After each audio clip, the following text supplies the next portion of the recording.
जय हिंद दोस्तों, आप सभी का स्वागत है मानवी मैथ सेंटर पर। तो चलिए दोस्तों, आज हम देखेंगे प्रश्नावली 1.1 का उदाहरण नंबर 3। इससे पहले 2 बता चुके हैं, उसको जाकर देख लीजिए। अगर वो समझ जाते हैं तो ये आप खुद से कर लीजिएगा, ये गारंटी है। पहले उसको देख लीजिए। तो चलिए मस्ती के साथ हंसते हुए मुस्कुराते हुए इस क्वेश्चन को समझते हैं। बहुत प्यारा क्वेश्चन है। आप लोग देखकर इस क्वेश्चन को घबरा जाते होंगे कि लैंग्वेज टाइप का क्वेश्चन है, कैसे बनेगा। लेकिन इसको आज हम इतना सही ढंग से अरेंज करके लाए हैं और उसी तरह से हम आप लोगों के माइंड में भी डालेंगे। तो आप लोग एकदम माइंड को खुला रखें और समझिए क्वेश्चन पढ़ते हैं। बोला गया है कि दर्शाइए कि एक धनात्मक विषम पूर्णांक 4q+1 या 4q+3 के रूप का होता है, जहां q एक क्या है, पूर्णांक है। तो क्वेश्चन ये था। अब देखिए आंसर कितना छोटा है। और छोटा नहीं है, इसी में सब कुछ है, इससे ज्यादा नहीं बनेगा। ठीक है, लिखने के लिए तो अब दुनिया का बहुत कुछ बुक है, तो बुक में से भी देकर लिख सकते हैं, लेकिन उसमें जो उसका मेन मतलब होता है वो लिखना होता है। ठीक है, तो वही हम आपके सामने आज लिखे हैं। तो देखिए क्या सबसे पहले लिखना है हल। सेम देखिए 2 नंबर जो एग्जाम्पल था, सेम उसी टाइप से हम इसको भी बनाए हैं। तो पहले उसको देखिए, फिर ये देखिए। अगर वो देख लिए हैं तो निश्चित रूप से ये आप समझ जाएंगे। बहुत आसान है।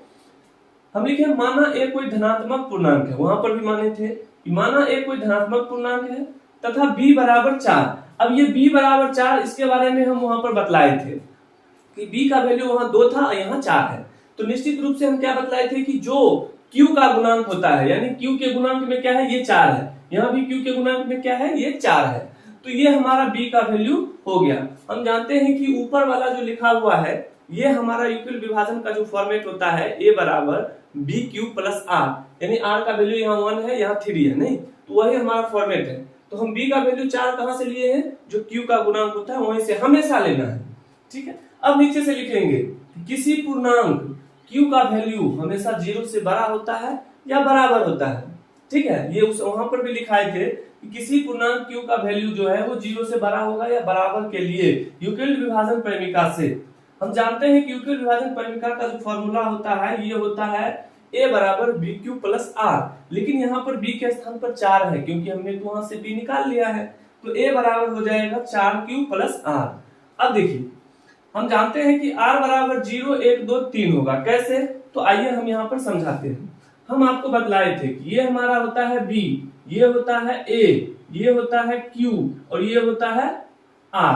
ठीक है, तो b के जगह पर अगर हम 4 रख देते हैं, अगर मान लीजिए a का नंबर कुछ भी हो, अगर उसमें हम भाग देंगे तो हमारा जो रिमाइंडर निकलेगा ये 4 से छोटा ही निकलेगा। या तो 1 निकलेगा या 0, 1, 2 या 3 निकलेगा, इससे ज्यादा नहीं निकलेगा। नहीं निकलेगा ये आप भी समझ सकते हैं कि किसी भी नंबर में अगर हम 4 से भाग देंगे तो उसका जो शेषफल होगा दोस्तों, वो हमेशा 4 से छोटा होगा। ठीक है, हमेशा 1 कम ही रहेगा। तो हम यहीं पर लिखे हैं कि r बराबर या तो 0 होगा या 1, 2, 3 यही हो सकता है। ठीक है, तो हम नीचे से लिखेंगे इसीलिए। अब ये सभी r का वैल्यू यहाँ पर रखिए, तो हमारा a का वैल्यू हो जाएगा 0 रखेंगे तो 4q, 1 रखेंगे r की जगह पर तो 4q+1, 2 रखेंगे तो 4q+2, या a बराबर हो जाएगा 4q+3 के रूप में लिख सकते हैं। इतना हम लिख सकते हैं, क्योंकि r का वैल्यू हम मान लिए हैं कि ऐसा हो सकता है, इससे ज्यादा नहीं होगा। तो नीचे से लिखना है यहाँ 4q, 4q+2 सम पूर्णांक है। अब सम क्यों है इसके बारे में भी बतलाए हैं और फिर से बतला रहे हैं। q के जगह पर अगर मान लीजिए 1 लेते हैं तो ये 4 होगा, जो कि सम पूर्णांक है। 2 रखेंगे 4 दूना 8 सम पूर्णांक। q का वैल्यू आप कुछ भी रख लीजिए, ये हमेशा सम पूर्णांक देगा।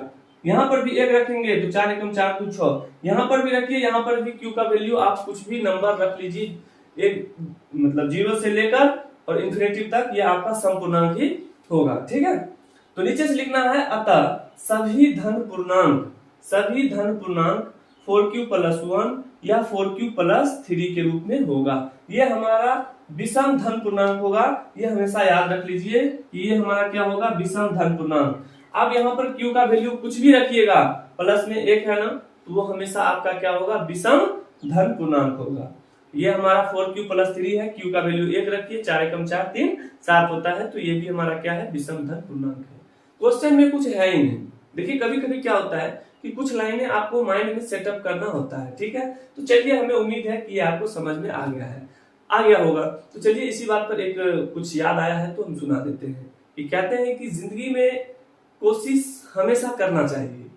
क्या, जिंदगी में कोशिश हमेशा करना चाहिए। अगर सक्सेस हुए तो घर वाले खुश हो जाएंगे, अगर नहीं सक्सेस हुए तो आपके जो पड़ोसी हैं वो खुश हो जाएंगे। ठीक है, तो लगातार कंटिन्यू मेहनत कीजिए, मेहनत करने से सब कुछ मिलता है। ठीक है, आप जो चाहते हैं वो जरूर हासिल होगा।